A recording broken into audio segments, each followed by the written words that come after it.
if you are at the mercy of situations, you're at the mercy of things going exactly the way you planned them and the way they are supposed to go. And if they don't, you get upset. Some people get sad or depressed, others get angry and irritated, whatever it is. So you are at the mercy of things happening or not happening, or happening in a particular way, or people behaving towards you in a particular way.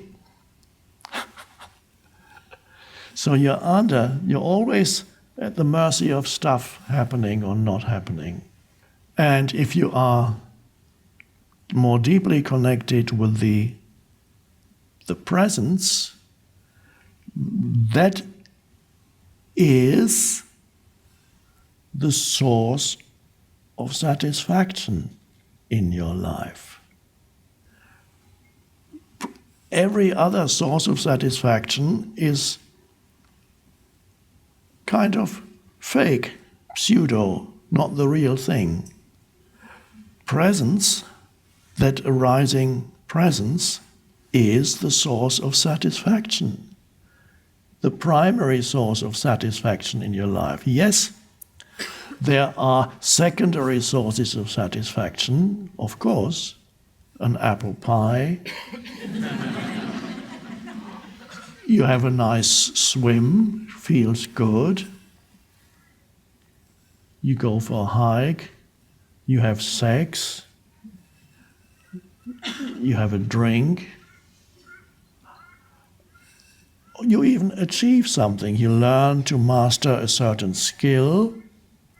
And then as you practice, that is it's satisfying, and then you achieve it, it's satisfying. These are all secondary satisfactions in your life, and there's nothing wrong with that, of course.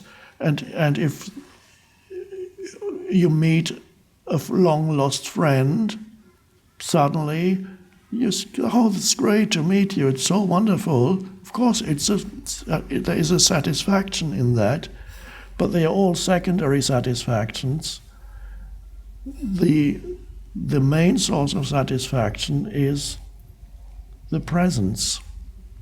And even all those things that are secondary satisfaction, many of them are, because for a moment, they bring you into presence. For example, if you're climbing a mountain, or you're hiking, or you're walking on the beach, or you're swimming, certain activities take you out of your mind and can bring you into presence while they last.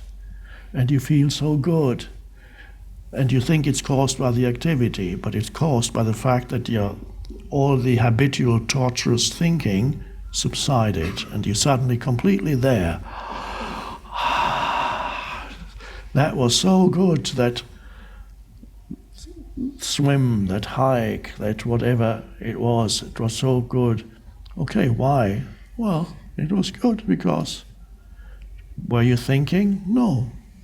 Were you thinking about yesterday or tomorrow, or your problems, or your difficult life, or difficult people in your life? No. Okay, you were completely present. So once you realize and sense that the true satisfaction is derived from presence, that means when things go wrong in ordinary life, when you encounter so-called undesirable circumstances, when things don't work out they were supposed to work out, things break suddenly, you lose something, a difficult person comes into your life, you can, even in that situation, you can continue to be in touch with the source of satisfaction. Let's say you made great plans for some great wedding, and suddenly on the wedding day something happens, and the groom or the bride are detained somewhere and they can't make it. And we've invited 300 people, and we've paid thousands of dollars for this wedding, and I've been looking forward to this for years. It was supposed to be the culmination of my life. it's a fictitious situation, but it could happen and probably has happened. It's just one of many possible examples. So this is a very unpleasant thing if you're not in touch with the true source of satisfaction, and you go all shaky and upset, or hysterical, whatever, depending on your predispositions. You lock yourself in a room or you scream, depending on whatever kind of ego you have. But if you are in touch with the source of satisfaction, in presence, wow, okay, that's a pity, but of course we'll have it some other day. And you continue to feel a sense of aliveness, because after all, this moment isn't that bad, just because the wedding has collapsed, and I'm using the collapsed wedding as a metaphor, whatever collapses or goes wrong. So here we have, and you are then above the situations in your life. They don't control you anymore. And I wouldn't go so far as to say that you control them. To some extent, of course, you can manifest certain good things, but you're never totally in control of externals. There are many other factors. So, and you don't need to be totally in control of externals. So, the question always arises, are you above the situation or are you below the situation? Are you at the mercy of situations and people, or are you free of dependency on how other people behave towards you, or how certain situations evolve or happen, or dependent on whether something happens or does not happen? Shortly after this shift in consciousness, I had saved some money to visit my dad in Spain, and because his wife was extremely challenging, it was agreed that I would stay in a small hotel. I was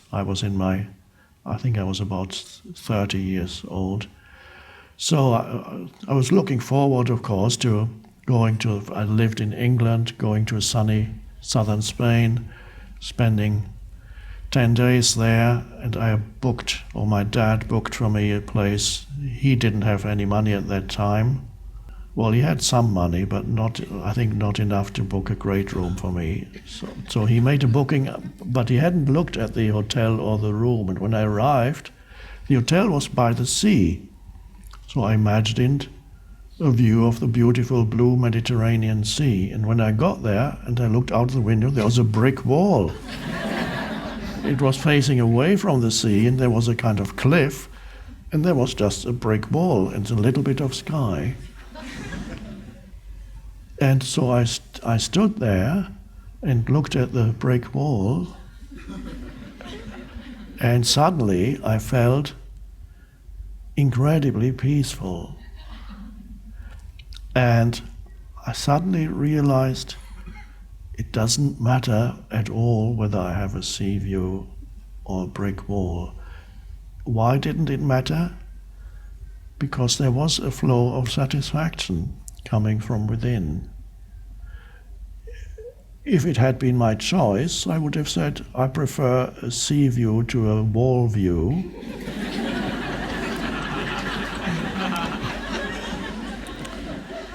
But I didn't have a choice, and I was amazed, because that was not long after this inner shift, so I wasn't yet familiar with all the effects it has on things in one's life. And there were many instances when I was amazed. I said, why do I feel so peaceful? I don't know, I just feel... I think in this particular case I knew that at some level it ultimately did not matter. And that was so liberating, that reminds me of a very similar story. We had a retreat probably in Oregon many years ago, And one of the participants, who was also a friend of ours, had just started to unpack things in her room, the retreat room, when a woman burst into her room without knocking, in tears and sounding hysterical, and she said, "This was supposed to be my room." And they put me somewhere else. I asked specifically for this room. I've been waiting for this retreat for a long, long time, and I'm having difficulties in my life, and this is just so dreadful.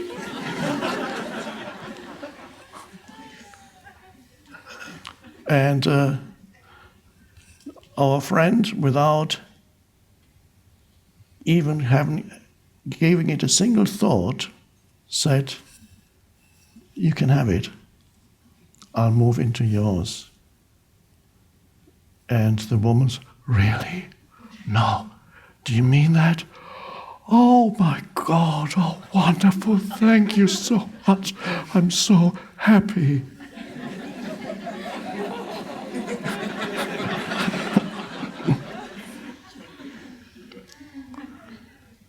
It is probably true that she had been through difficult times, yes. But she was totally at the mercy of externals. And our friend, I didn't inquire further how she felt when she moved into that undesirable room, which probably wasn't that bad. I don't think there was a brick wall outside the window. She was fine. So in her there was some connectedness with the source of satisfaction. So her well-being did not depend on what kind of room she was in. Now, does that mean whatever room they put you in, when you book a room in a hotel, you should say, "Okay"? Not necessarily. Why not? If that is not the right room, you can talk to the receptionist, say, "This isn't the room I booked. I'd rather have the room that I booked and paid for," and then see what happens. But again, there is not going to be that, or the anger, "This is, how dare you put me in this room?" You lose all, there's no longer a flow of, do you remember we talked about what makes up a true human? It's goodwill towards other humans, a flow of benevolence and goodwill no matter what the situation is. And even if you're complaining about your room, you can complain, and there can still be a flow of benevolence and goodwill because there is a human being there. That human being may have nothing to do with the fact that they put you in the wrong room, and you probably know that, but you're angry with him or her. So, of course, you can change situations. And I think I probably asked, I don't remember all the details, I may have asked, I sure did, in that when I got to that hotel with a brick wall outside, "Do you have another room with a sea view?" "Sorry, that's all we have left." Okay. So it was a surprise to me that I could be okay with that. And I don't know how this woman from the retreat, whether she benefited from the retreat, and whether by now, I haven't seen her in a long time, I wish her well, and I do hope that by now she has found the source of true satisfaction within herself, so that the wrong room does not create an enormous amount of suffering. If a wrong room creates an enormous amount of suffering, how much suffering when something really goes wrong?